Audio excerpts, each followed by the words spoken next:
So Maya, I walked into a cafe yesterday and said, "May I kindly request a cup of coffee, please?"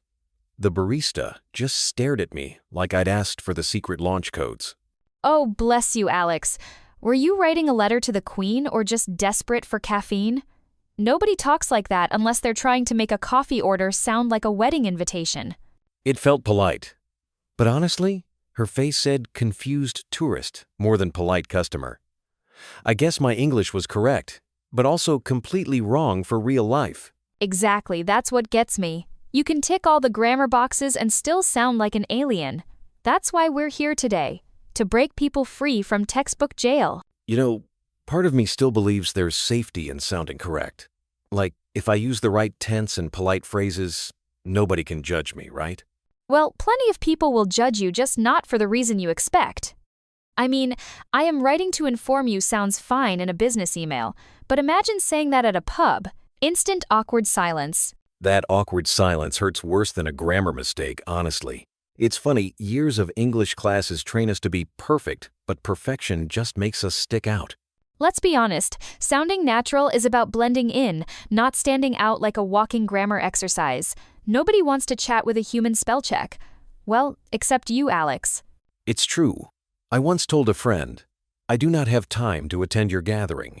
He looked at me like I just unfriended him in medieval English. Brutal. Most people would just say, "Can't make it." That's the beauty of natural English. It's messy, it's lazy, and it gets right to the point. But isn't there a risk of sounding rude if you're too casual? Sorry, busy. Feels kind of blunt. It can, but tone does the heavy lifting. If you smile and say, "Sorry, can't tonight," you'll sound friendly.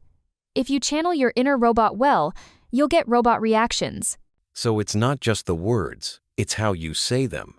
That's the bit they never teach in grammar books. Let's break down a classic. Instead of, "Would you like to accompany me to the cinema?"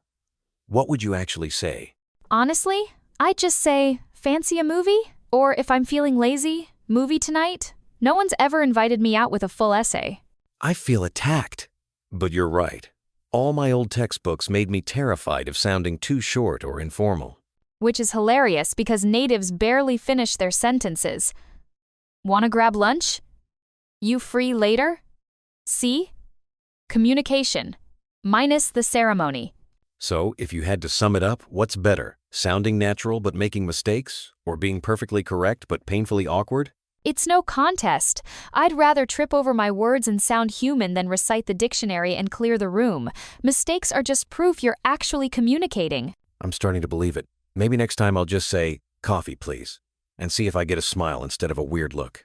Exactly, embrace the awkward, aim for connection, and leave the grammar police badge at home. That's real English. Or as we say, job done.